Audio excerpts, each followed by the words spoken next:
Очевидно и невероятное. Здесь могут принять всего 25 детей, а по факту в группе 36 ребятишек. Но это, конечно, максимум. Малюсенький садик в селе Суш давно уже не может вместить всех желающих. В очереди стоят 68 малышей. Квадратные метры не соответствуют по санитарным нормам Роспотребнадзора.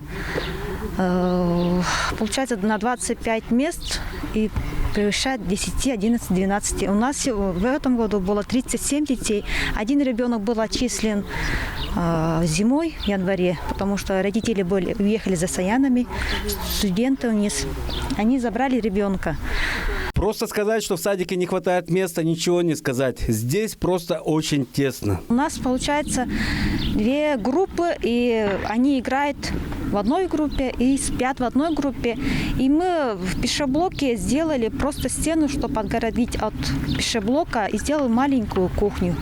Но до 1997 года в Сумоне был большой двухэтажный детсад. Причина переезда из него в маленькое здание банально для 90-х. Детей, наверное, было мало, потому что в 90-е, 2000-е годы рождаемость резко снизилась, население стало убывать у нас, мигрировать в Кызыл, в другие районы. Мизерный бюджет села не смог вытянуть содержание большого здания, да и потребности в нем не было, а сейчас такой детсад очень нужен Сумону. В нашем сельском поселении рождаемость с каждым годом увеличивается, миграция тоже в наше поселение постоянно из года в год тоже увеличивается, и поэтому наше здание садика уже как бы не вмещает столько количества детей. 2 года назад было принято решение, руководством Кажуна было принято решение по решению данной проблемы и восстанавливать здание, двухэтажное здание, в котором в 90-е годы помещался здание детского сада.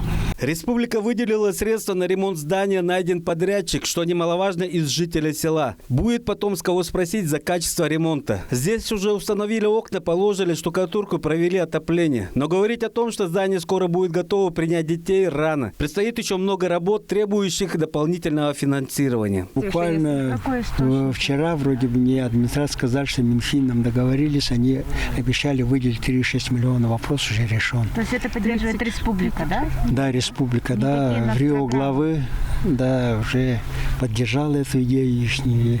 В ходе рабочей поездки Пихемский Кажун Владислав Ховалык специально заехал, чтобы посмотреть, как идет реконструкция Сушинского детсада.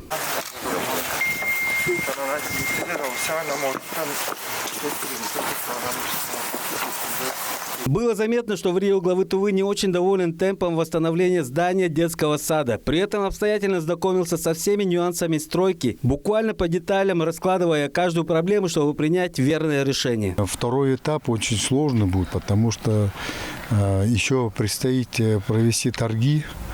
Вот это будет, контракт будет заключен только в конце августа.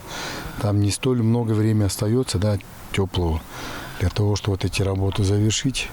Тем не менее, нынешний подрядчик, который реализовывал первый этап, на свой страх и риск, если он продолжит работу, точно мы успеем.